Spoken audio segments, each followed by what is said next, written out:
H D ದೇವೇಗೌಡರು ಇತ್ತೀಚೆಗೆ ನರೇಂದ್ರ ಮೋದಿಯವರನ್ನು ಹೊಗಳ್ತಾ ಇದ್ದಾರೆ. ತಪ್ಪಲ್ಲ. ನರೇಂದ್ರ ಮೋದಿಯವರನ್ನು ಇದೇ ಎಚ್ ಡಿ ದೇವೇಗೌಡರು ಯಾವ್ಯಾವ ರೀತಿ ಮಾತನಾಡಿದ್ರು ಅಂತೇಳಿ ಹಳೆಯ ವಿಡಿಯೋಗಳನ್ನು ನೀವು ನೋಡ್ತಾ ಇದ್ದೀರಿ. ಯಾರು ಇವತ್ತು ನರೇಂದ್ರ ಮೋದಿಯನ್ನು ದೇಶ ಕಾಯ್ತಾನೆ ಅಂತಾರಲ್ಲ, ಈ 4 ವರ್ಷ ಕಾದಿರೋದು ಆ ಪಾಪ ಆ ಬುದ್ಧಿವಂತರು ಅಂತ ಹೇಳ್ಕತ್ತವೆ. ಆ ಮಕ್ಕಳಿಗೆ ತಿಳುವಳಿಕೆ ಇಲ್ಲ. ಆ ಟಿವಿಗಳಲ್ಲಿ ಬರೋದನ್ನ ನೋಡಿ ನರೇಂದ್ರ ಮೋದಿ ಏನೋ ದೊಡ್ಡ ಅಕ್ಕಪಕ್ಕದ ದೇಶಗಳನ್ನ ಎದುರಿಸಿ ನಡಗಿಸ್ಬಿಡ್ತಾನೆ ಅಂತ ಹೇಳ್ತಾರೆ.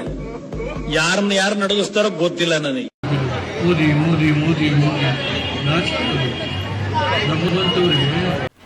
ರಾಜಕಾರಣಿಗಳಿಗೆ ಒಂದು ಬದ್ಧತೆ ಇರಬೇಕು. ಒಂದು ಬದ್ಧತೆ ಇದ್ದಾಗ ಮಾತ್ರ ಅವರು ಮಾತನಾಡುವಂತಹ ಮಾತುಗಳಿಗೆ ಅರ್ಥ ಇರುತ್ತೆ. ನಮ್ಮ ರಾಜಕಾರಣ ಯಾವ ರೀತಿ ಆಗಿದೆ, ಅದೇ ರೀತಿ ಎಚ್ ಡಿ ಕುಮಾರಸ್ವಾಮಿಯವರು ಸಹ ನರೇಂದ್ರ ಮೋದಿಯವರನ್ನು, BJPಯವರನ್ನು ಯಾವ ರೀತಿ ಅವರು ಟೀಕೆ ಮಾಡ್ತಿದ್ರು ಅನ್ನೋ ವಿಚಾರವನ್ನು ಸಹ ನೀವು ನೋಡ್ತಾ ಇದ್ದೀರಿ. ಮುಂದುವರೆದು ನಿಖಿಲ್ ಕುಮಾರಸ್ವಾಮಿಯವರು, ಅವರ ಮೊಮ್ಮಗ, ಅವರೂ ಸಹ ಭಾರತೀಯ ಜನತಾ ಪಕ್ಷವನ್ನು, ಮೋದಿಯವರನ್ನು ಯಾವ ರೀತಿ ಟೀಕೆ ಮಾಡ್ತಾ ಇದ್ರು ಅನ್ನೋ ವಿಚಾರವನ್ನು ನೀವು ನೋಡ್ತಾ ಇದ್ದೀರಿ. ಈ ಯಾವುದು ಇತಿಹಾಸ ಅಲ್ಲ. ಈ ವಿಡಿಯೋಗಳೆಲ್ಲವೂ ಸಹ ಇವತ್ತು ನಿನ್ನೆ ಬಂದಿರುವಂಥದ್ದು. ಎಚ್ ಡಿ ದೇವೇಗೌಡರು 93 ವರ್ಷದ ವಯೋವೃದ್ಧರು ರೆಸ್ಟ್ ತಗೊಳ್ಬೇಕಾದಂತಹ ಸಮಯದಲ್ಲಿ ಇವತ್ತಿಗೂ ಸಹ ರಾಜ್ಯಸಭಾ ಸದಸ್ಯರಾಗಿ ರಾಜ್ಯಸಭೆಯಲ್ಲಿ ಕೂತ್ಕೊಂಡು ಅವರು ಭಾಗವಹಿಸ್ತಾ ಇದ್ದಾರೆ. ನಮ್ಮ ಕರ್ನಾಟಕದಲ್ಲಿ ಬಹುತೇಕ ಎಲ್ಲ ರಾಜಕಾರಣಿಗಳನ್ನು ನಾವು ನೋಡಿದಾಗ ಒಂದು 3 ಜನ ಮಾತ್ರ ನಮಗೆ ಲೈಫ್ ಟೈಮ್ ರಾಜಕಾರಣಿಗಳು ಸಿಗ್ತಾರೆ. ಒಂದು ಎಚ್ ಡಿ ದೇವೇಗೌಡರು, ಒಂದು ಯಡಿಯೂರಪ್ಪನವರು, ಒಂದು ಸಿದ್ದರಾಮಯ್ಯನವರು. ನೀವು ಗಮನಿಸಿ ನೋಡಿ, ಅವರಿಗೆ ರಾಜಕೀಯ ಬಿಟ್ಟರೆ ಬೇರೆ ಏನೂ ಗೊತ್ತಿಲ್ಲ. ರಾಜಕೀಯದಲ್ಲೇ JDSನಿಂದ ಎಚ್ ಡಿ ದೇವೇಗೌಡರು, BJPಯಿಂದ ಯಡಿಯೂರಪ್ಪನವರು, ಕಾಂಗ್ರೆಸ್ನಿಂದ ಸಿದ್ದರಾಮಯ್ಯನವರು. ಎಚ್ ಡಿ ದೇವೇಗೌಡರು ಮೋದಿ ಪ್ರಧಾನಮಂತ್ರಿ ಆದರೆ ದೇಶ ಬಿಟ್ಟು ಹೋಗ್ತೀನಿ ಅಂತ ಹೇಳಿದ್ದಂಥ ಹೇಳಿಕೆಗಳನ್ನು ನಾವು ನೋಡಿದ್ದೇವೆ. ಯಡಿಯೂರಪ್ಪನವರನ್ನು ಒಂದು ಪದವನ್ನು ಬಳಸಿ ಯಡಿಯೂರಪ್ಪನವರನ್ನ ಟೀಕೆ ಮಾಡಿದಂತ ನಾವು ನೋಡಿದ್ದೀವಿ. ಕುಮಾರಸ್ವಾಮಿಯವರಂತೂ ಮುಂದಕ್ಕೆ ಹೋಗಿ RSSನ ಟೀಕೆ ಮಾಡಿದ್ರು, BJPನ ಟೀಕೆ ಮಾಡಿದ್ರು, ಎಲ್ಲವನ್ನೂ ಟೀಕೆ ಮಾಡಿದಂಥ ಇವತ್ತು ಎಚ್ ಡಿ ಕುಮಾರಸ್ವಾಮಿ RSSನ ಹೊಗಳ್ತಾರೆ, ಭಗವದ್ಗೀತೆನ ಹೊಗಳ್ತಾರೆ, BJP ಜೊತೆ ಏನು ಪಟ್ಟಾಗಿ ನಿಂತ್ಕೊಂಡು, ಬೆನ್ನೆಲುಬಾಗಿ ನಿಂತ್ಕೊಂಡು ಇವತ್ತು BJP ಜೊತೆ ಮೈತ್ರಿ ಮಾಡ್ಕೊಂಡಿದ್ದಾರೆ. ನಾವು ಮಾತನಾಡಕ್ಕೆ ಬಂದಿರುವಂತಹ ವಿಚಾರ, ಒಬ್ಬ ರಾಜಕಾರಣಿಗೆ ಬದ್ಧತೆ ಇರಬೇಕು. ನಾನು ಏನು ಮಾಡ್ತಾ ಇದ್ದೇನೆ, ಹಾಗಾದರೆ ಇವರು ಯಾವ ಸಂದೇಶ ಕೊಡ್ತಾರೆ? ಕಾಂಗ್ರೆಸ್ ಪಕ್ಷದಲ್ಲಿ ಜೊತೆಯಲ್ಲಿ ಇದ್ದಾಗ ಕಾಂಗ್ರೆಸ್ ಪಕ್ಷವನ್ನು ಹೊಗಳ್ತಾರೆ, BJP ಜೊತೆಲಿದ್ದಾಗ BJPಯನ್ನು ಹೊಗಳ್ತಾರೆ. 20 ತಿಂಗಳ ಮುಖ್ಯಮಂತ್ರಿ ಆದಾಗ ಇದೇ ದೇವೇಗೌಡರು ಕುಮಾರಸ್ವಾಮಿಯವರನ್ನು ವಿರೋಧ ಮಾಡಿದ್ರು.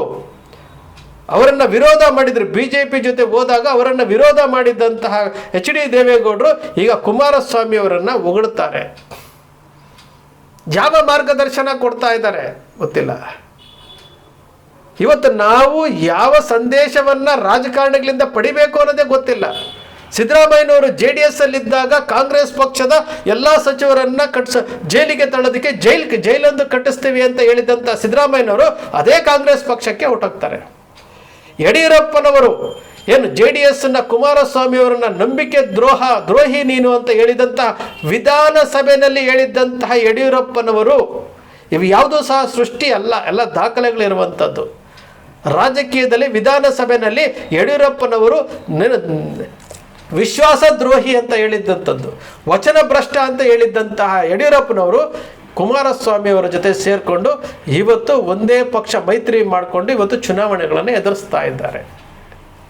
ಇದೇ ಯಡಿಯೂರಪ್ಪನವರು BJP ಪಕ್ಷ ಎಲ್ಲವನ್ನೂ ಕೊಟ್ಟಿದ್ರು ಸಹ, ಅವರಿಗೆ ಪುರಸಭೆಯಿಂದ ಹಿಡಿದು ಮುಖ್ಯಮಂತ್ರಿವರೆಗೂ ಕೊಟ್ಟು ಸಂಸದರಾಗಿ ಎಲ್ಲ ಅವಕಾಶಗಳನ್ನು ಕೊಟ್ಟಿದ್ರು ಸಹ ಅವರು BJPಯನ್ನು ಬಿಟ್ಟು KJPಯನ್ನು ಕಟ್ತಾರೆ.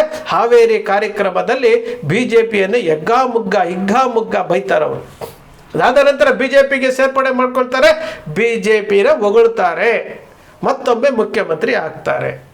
ಹಾಗಾದರೆ ರಾಜಕಾರಣಿಗಳಿಗೆ ಬದ್ಧತೆ ಬೇಡವಾ? ರಾಜಕಾರಣಿಗಳು ಹೇಳುವಂತಹ ವಿಚಾರಗಳನ್ನು ನಂಬಬೇಕಾ ನಾವು? ಈ ಎಲ್ಲ ವಿಚಾರಗಳನ್ನು ನೀವು ಒಂದು ಸಾರಿ ಆತ್ಮಾವಲೋಕನ ಮಾಡ್ಕೊಳ್ಳಿ. ಏನೋ ಒಂದು ಸ್ಟೋರಿ ಮಾಡೋದು, ಏನೋ ಒಂದು ಸುದ್ದಿ ಮಾಡುವಂಥದ್ದು, ನಾವು ಏನೋ ಇಷ್ಟ ಬಂದಂಗೆ ಮಾಡುವಂಥದ್ದಲ್ಲ. ನಮ್ಮದೇ ಆದಂತಹ ಒಂದು ಬದ್ಧತೆ ಇರಬೇಕು. ನಾವು ಏನು ಮಾತನಾಡ್ತಾ ಇದ್ವಿ ಅದೇ ರೀತಿ ನಡ್ಕೊಳ್ಬೇಕು. ಈ ದೇಶವನ್ನು ಆಳ್ತಾ ಇರುವಂತಹ ಜನಪ್ರತಿನಿಧಿಗಳು ಅವರು ಯಾರೂ ಸಹ ಮನೆಯಿಂದ ₹1 ತಂದು ಕೊಡೋದಿಲ್ಲ ಸ್ವಾಮಿ. ಎಲ್ಲರೂ ಸಹ ಜನರ ತೆರಿಗೆ ಹಣವನ್ನು ಬಳಸ್ಕೊಂಡು ಇವತ್ತು ಶ್ರೀಮಂತರಾಗಿರುವಂಥದ್ದು. ಇದೇ HD ದೇವೇಗೌಡರು ಯಾವ ರೀತಿ ಬಡತನದಲ್ಲಿ ಇದ್ರು ಅನ್ನೋ ವಿಚಾರವನ್ನು ಬಚ್ಚೇಗೌಡರು, ಹೊಸಕೋಟೆಯ ಶಾಸಕರು, ಸಚಿವರಾಗಿದ್ದಂಥವರು, ಸಂಸದರಾಗಿದ್ದಂತಹ BN ಬಚ್ಚೇಗೌಡರು ಪ್ರೆಸ್ ಮೀಟ್ ಮಾಡಿ ಹೇಳಿದ್ದಂತಹ ವಿಡಿಯೋ ಇವತ್ತಿಗೂ ನಮ್ಮ ಮುಂದೆ ಇದೆ. 4 ಆಣೆಗೆ ಕಾಚ ಕೊಡಿಸಿದ್ದು ನಾವು ಅಂತ ಹೇಳಿದ್ದಂಥವ್ರು ಇವತ್ತು ಸಾವಿರಾರು ಕೋಟಿ ರೂಪಾಯಿ ಆಸ್ತಿಯನ್ನು ಮಾಡಿದಂಥವ್ರು ಹೇಗೆ ಮಾಡಿದ್ರು ಗೊತ್ತಿಲ್ಲ. ಕುಮಾರಸ್ವಾಮಿಯವರು ಸಣ್ಣ ಹುಡುಗರಾಗಿದ್ದಾಗ 4 ಆಣೆ ಕಾಚ ತಗೊಳಕ್ಕಾಗದೇ ಇರುವಂಥವರು ಇವತ್ತು ಅದೇ ಕುಮಾರಸ್ವಾಮಿಯ ಮಗ ಅಫಿಡೇವಿಟ್ ಸಲ್ಲಿಸ್ತಾರೆ. 100 ಕೋಟಿ ರೂಪಾಯಿ ಆಸ್ತಿಗಳನ್ನು ಹೊಂದಿರುವಂಥದ್ದು ಚುನಾವಣಾ ಆಯೋಗಕ್ಕೆ ನಾಮಿನೇಷನ್ ಸಲ್ಲಿಸಬೇಕಾದ್ರೆ ಅಫಿಡೇವಿಟಲ್ಲಿ ಸಲ್ಲಿಸ್ತಾರೆ. ಹೇಗೆ ಬಂತು ಹಣ? ಹೇಗೆ ಬಂತು? ಇತಿಹಾಸ ಅಲ್ಲ ಇದು. ಎಲ್ಲವನ್ನೂ ನಾವು ನೋಡಬೇಕಲ್ಲ. ಇದೇ JDS ಪಕ್ಷದಿಂದ ಸಂಸದಾಗಿದ್ದಂಥ ಪ್ರಜ್ವಲ್ ರೇವಣ್ಣನ ಮೇಲೆ ಚಾರ್ಜ್ ಶೀಟ್ ಫೈಲ್ ಆಗುತ್ತೆ, ಜೈಲಲ್ಲಿದ್ದಾರೆ.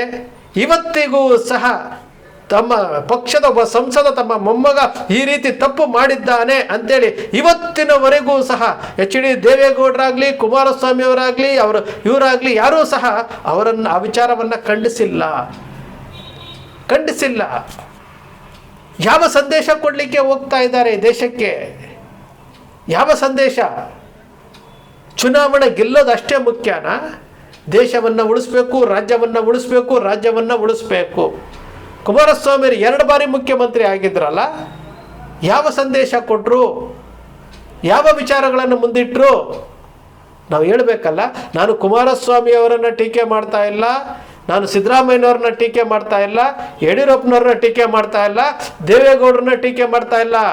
ನಮ್ಮನ್ನ ಆಳ್ತೇವೆ ಅಂತ ಬಂದಿರುವಂತಹ ಮುಖಗಳು, ಜನಪ್ರತಿನಿಧಿಗಳು ಜನರನ್ನ ಯಾವ ರೀತಿ ತಪ್ಪು ದಾರಿಗೆ ತೆಗೆದುಕೊಂಡು ಹೋಗ್ತಾ ಇದ್ದಾರೆ, ಜನರನ್ನ ಯಾವ ರೀತಿ ಮೂರ್ಖರನ್ನಾಗಿ ಮಾಡ್ತಾ ಇದ್ದಾರೆ ಅನ್ನೋ ವಿಚಾರವನ್ನ ಮಾಧ್ಯಮವಾಗಿ ನಾನು ಹೇಳ್ತಾ ಇರುವಂಥದ್ದು. ಚುನಾವಣೆ ಅಂದರೆ, ಪ್ರಜಾಪ್ರಭುತ್ವ ಅಂದರೆ, ಸಂವಿಧಾನ ಅಂತಂದರೆ ಇವರ ಮನೆಯ ಆಸ್ತಿ ಅಂತ ತಿಳ್ಕೊಂಡಿದ್ದಾರೆ. ಯಾರಿಗೂ ಸಹ ಬೇರೆಯವ್ರಿಗೆ ಅವಕಾಶಗಳೇ ಇಲ್ಲ.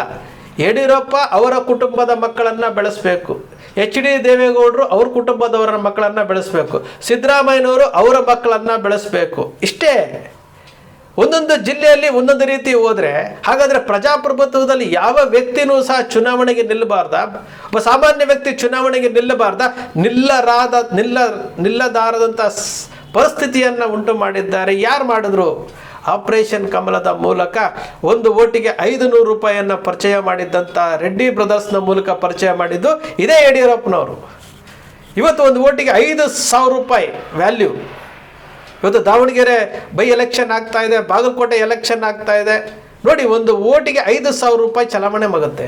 ಲೋಕಸಭೆಯಲ್ಲಿ 2,000 ಆಗಿತ್ತು, ಉಪಚುನಾವಣೆಯಲ್ಲಿ 5,000 ರೂಪಾಯಿ ಚಲಾವಣೆ ಆಗುತ್ತೆ. ಖಂಡಿತ ಆಗುತ್ತೆ. ಈ ಪರಿಸ್ಥಿತಿನಲ್ಲಿ ಒಬ್ಬ ಸಾಮಾನ್ಯ ವ್ಯಕ್ತಿ ಚುನಾವಣೆಗೆ ನಿಲ್ಲಬೇಕು ಅಂದರೆ ಹೇಗಾಗುತ್ತೆ? ಒಂದು MLA ಎಲೆಕ್ಷನ್ ಆಗಬೇಕು ಅಂತಂದರೆ ಮೊನ್ನೆ ನಾವು ಕ್ಯಾಲ್ಕುಲೇಷನ್ ಮಾಡ್ತಾ ಇದ್ವಿ. ಒಬ್ಬ ಅಭ್ಯರ್ಥಿ ನಾವು ಎಲೆಕ್ಷನ್ ನಾಮಿನೇಷನ್ ಹಾಕಿದ್ರೆ ಎಷ್ಟು ಖರ್ಚು ಬರುತ್ತೆ? ಒಬ್ಬ ಚುನಾವಣೆಗೆ ನಾಮಿನೇಷನ್ ಹಾಕಿ ಚುನಾವಣೆ ಎದುರಿಸಬೇಕು ಅಂತಂದರೆ ಕನಿಷ್ಠ 50 ಕೋಟಿ ರೂಪಾಯಿ ಬೇಕು. 50 ಕೋಟಿ ರೂಪಾಯಿ ಇದ್ದರೆ ಅವರು ಚುನಾವಣೆಗೆ ಎದುರಿಸ್ಬೋದು. ಗೆಲ್ತಾನೋ ಇಲ್ಲೋ ಗೊತ್ತಿಲ್ಲ. ಆ ಸ್ಥಿತಿಗೆ ತಂದಿಟ್ಟವ್ರು ಯಾರು? ಇದೇ ಜನಪ್ರತಿನಿಧಿಗಳಾಗಿರುವಂಥವರು. ಆದರೂ ಸಹ ನಾವು ಅವರಿಗೆ ಜೈಕಾರ ಹಾಕ್ತೀವಿ, ಅವ್ರನ್ನ ತಲೆ ಮೇಲೆ ಒತ್ತು ಮೆರೆಸ್ತೀವಿ, ಎಲ್ಲವನ್ನೂ ಮಾಡ್ತೀವಿ. ನಿಮಗೆ ಕೊಡುವಂಥದ್ದೇನು? ಒಂದು ತಾಲೂಕ್ ಪಂಚಾಯತಿ, ಒಂದು ಜಿಲ್ಲಾ ಪಂಚಾಯತಿಯಲ್ಲಿ ಒಂದೊಂದು ಸೀಟ್ ಕೊಡ್ತಾರೆ. ಒಂದು ಜಿಲ್ಲೆಯಲ್ಲಿ ಒಂದು 34 ಜಿಲ್ಲಾ ಪಂಚಾಯತ್ ಸ್ಥಾನ ಇರ್ತವೆ, ತಾಲೂಕ್ ಪಂಚಾಯತಿ ಒಂದಷ್ಟು ಇರ್ತವೆ. ನಿಮ್ಗೊಂದಷ್ಟು ಸ್ಥಾನಗಳನ್ನು ಕೊಡ್ತಾರೆ, ಅದನ್ನೇ ಖುಷಿ ಅಂತೀರಿ. ಒಂದಷ್ಟು ನಿಗಮದಲ್ಲಿ ಅಲ್ಲೊಂದು ಇಲ್ಲೊಂದು ನಿಗಮ ಕೊಡ್ತಾರೆ, ನಿಮ್ಗೊಂದು ಪಕ್ಷದಲ್ಲಿ ಏನೋ ಒಂದು ಹುದ್ದೆಗಳನ್ನು ಕೊಡ್ತಾರೆ. ಅದೇ ಪರಮಾನಂದ ಅಂತೇಳಿ ನೀವು ಹೋಗ್ತಾ ಇದ್ದೀರಿ. ಆದರೆ ಇಲ್ಲಿ ಆಗ್ತಾ ಇರುವಂತಹ ವಿಚಾರ ಪ್ರಜಾಪ್ರಭುತ್ವದಲ್ಲಿ ನಾವು ಪ್ರಶ್ನೆ ಕೇಳಬೇಕಲ್ಲ, ಆ ಕೆಲಸ ಯಾರು ಮಾಡ್ತಾ ಇದ್ದಾರೆ? ಒಬ್ಬರಿಗೂ ಬದ್ಧತೆ ಇಲ್ಲ, ಮಾತಿನ ಮೇಲೆ ನಿಗಾ ಇಲ್ಲ, ಮಾತಿನಂತೆ ನಡ್ಕೊಳ್ಳೋದಿಲ್ಲ. ಸತ್ಯ ಹರಿಶ್ಚಂದ್ರ ಹುಟ್ಟಿದಂತಹ ದೇಶ ರೀ ಇದು. ಸ್ನೇಹಿತರೆ, ನಿಮ್ಮ ಅಕ್ಷರ ಮೀಡಿಯಾ ಸೃಷ್ಟಿ ಮಾಡಲ್ಲ, ಕಲ್ಪನೆ ಮಾಡಲ್ಲ, ವಾಸ್ತವದ ವಿಚಾರವನ್ನು ವಿಶ್ಲೇಷಣೆ ಮಾಡುತ್ತೆ. ನಿಮ್ಮ ಅಕ್ಷರ ಮೀಡಿಯಾದ ವಿಶ್ಲೇಷಣೆ ನಿಮ್ಗೆ ಇಷ್ಟ ಆಯಿತು ಅಂದರೆ ಸಬ್ಸ್ಕ್ರೈಬ್ ಆಗಲಿಲ್ಲ ಅಂದರೆ ಸಬ್ಸ್ಕ್ರೈಬ್ ಮಾಡ್ಕೊಳ್ಳಿ. ಪಕ್ಕದಲ್ಲಿ ಕಾಣುವಂಥ ಬೆಲ್ ಐಕಾನ್ ಪ್ರೆಸ್ ಮಾಡಿ, ಶೇರ್ ಮಾಡಿ, ಪ್ರೋತ್ಸಾಹ ನೀಡಿ.